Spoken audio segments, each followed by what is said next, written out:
ग्यारह मई mother's day, एक ऐसी शख्सियत से हम आपको रूबरू कराने जा रहे हैं जो एक महिला वकील हैं। सबसे बड़ी बात यह है कि तकरीबन 5 साल की उम्र में ही उनके पैर में इंजेक्शन लगने की वजह से इन्फेक्शन हो गया और वो अपने पैर से दिव्यांग हो गई। बावजूद उन्होंने हौसला और हिम्मत नहीं हारा और आज 2 बेटों की परवरिश कर वह खुद इस मुकाम पर है कि अपने घर का वह खुद बच्चों को एक अच्छे मुकाम पर भी पहुंचाना चाहती हैं। सबसे पहले तो ये बताइए कि पहले तो संघर्ष की कहानी क्या है? मेरी संघर्ष की कहानी यही है कि जब मैं 5 साल की थी तब हमारे पैर में, पहले के लोग पढ़े लिखे नहीं होते थे। हमारे पूर्वज में जो हमारी दादी थी तो पहले होता था कि फीवर में ही इंजेक्शन लोग दिलवा दिया करते थे। पहले को लोग को मालूम नहीं रहता था, तो हमारी दादी जो थी फीवर हुआ था, फीवर में ही सुई दिलवा दी और उसी में हमारा जो ये रिएक्शन कर गया, उसी की वजह से हमारे पैर में पोलियो का ये आ गया लक्षण कुछ, तो उसके वजह से हम चल नहीं पाते थे। उसके वजह से फिर हमारे पिताजी बहुत ये जनरल फैमिली से आते हैं, जो कि उस समय भी हमारे घर में अच्छे से खाने पीने का ये नहीं था। तब पर भी हमारे पापा ने बहुत साहस और हिम्मत दिखाकर हमारे पैर का ऑपरेशन कराया, जो कि ऑपरेशन कराने के बाद भी हम अपने पैर पे खड़े हुए। खड़े होने के बाद हमारे पिताजी पढ़ाई लिखाई सारा चीज हमारा ये किया, पढ़ाई लिखाई नहीं रोका। बहुत हिम्मत ये किए हमारे पिताजी कि नहीं, अब बेटी है इसको पढ़ाना है। तो आज हमारे पिताजी के संघर्ष से आज हम अपने पैर पे खड़े हैं और पढ़े, जो कि अब शादी हुई तो शादी होने के ये में सबसे बड़ी बात यह है कि उस समय जब आपका वो पैर वो सही नहीं था, जब आप दिव्यांग हो गई तो लोगों के ताने भी सुनने पड़े, दिल में कसक सी तो हुई होती कि अगर मैं आम लड़की होती तो मैं आगे कुछ कर पाती। तो वो पीड़ा क्या थी? पीड़ा यही थी कि कहीं भी हमारे पिताजी जाते थे शादी वगैरह को लेकर, तो लोग बोलता था कि नहीं लड़की दिव्यांग है, कैसे शादी होगा। जो भी हमारे पिताजी नर्वस हो जाते थे, कहीं भी जाते थे तो नहीं लड़की दिव्यांग है, हम शादी नहीं करेंगे, काम कैसे करेगी, नहीं हो पाएगा। तब पर भी हमारे पिताजी हौसले को नहीं हारे, बुलंद रखे कि नहीं अपने बेटी को कहीं भी करेंगे, अच्छे ये में करेंगे। तब पर भी हमारे पिताजी बहुत हौसला रखे और हमारी शादी हुई। शादी होने के बाद हमारे 2 बच्चे भी हुए।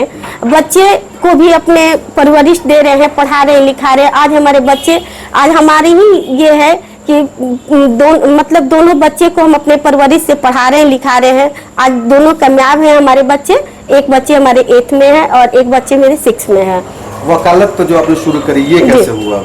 वकालत जो हुआ हमारे हस्बैंड के सपोर्ट से हुआ है और हमारे मम्मी पापा के भी सपोर्ट से हुआ है, दोनों लोग के सपोर्ट से हुआ है। ये नहीं हमारे मम्मी पापा का ये कहना था कि हमारी लड़की दिव्यांग है तो ये नहीं है कि कुछ नहीं कर पाएगी, वो बहुत कुछ कर सकती है। और हमें भी वो हिम्मत है कि आज भी और आगे करना भी होगा तो और भी हम आगे जाएंगे और भी आगे की ऊंचाई को हम छुएंगे जितना हो सके। दिव्यांग है तो इसके मीन्स ये नहीं कि हम कुछ नहीं करके दिखाएंगे, बहुत कुछ करके दिखाएंगे। जिस तरीके से आप वकालत करती हैं, कोर्ट जाती हैं, तो क्या लगता है कि मतलब कई ऐसे लोग ताना भी मारते होंगे कि ये मतलब ऐसा कुछ हो नहीं सकता? देखिए कोर्ट जाते हैं आते हैं तो थोड़ा तो प्रॉब्लम होता है, दिक्कत होता है, चलने में हमारी सुविधा होता है कि पैर उतना दूर नहीं चल पाते हैं, तो हमारे हस्बैंड ही छोड़ते हैं, ले आते हैं, ले जाते हैं।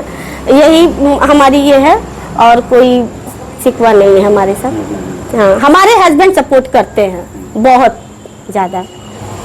ये वकालत आपने कैसे शुरुआत की, ये कहाँ से आया दिमाग में आपके? ये वकालत यही ये होता है कि ये वकालत जो होती है पेशेंस की चीज होती है।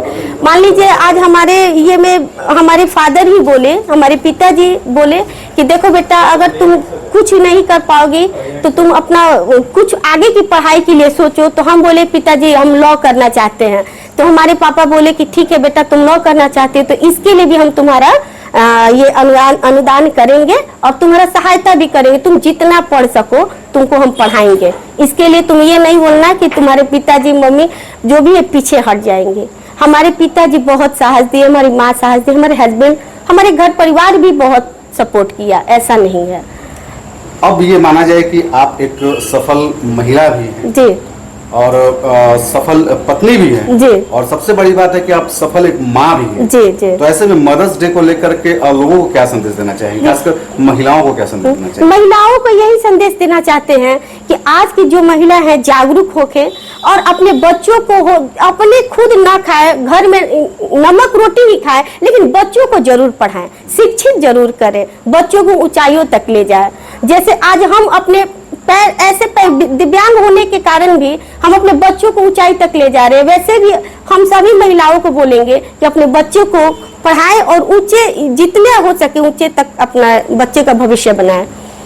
तो निश्चित तौर पे ये थी हमारे साथ अधिवक्ता अंकिता, जिन्होंने साफ तौर पे कहा कि अगर आपके हौसले बुलंद हो और कामयाबी की अगर बात हम करें तो निश्चित तौर पर कभी भी दिव्यांगता को इन्होंने आड़े आने नहीं दिया, इन्होंने हौसला बनाकर रखा और आज यह मातृत्व शक्ति की बिल्कुल पहचान बन गई है। ईटीवी भारत के लिए रोहतास से रवि कुमार।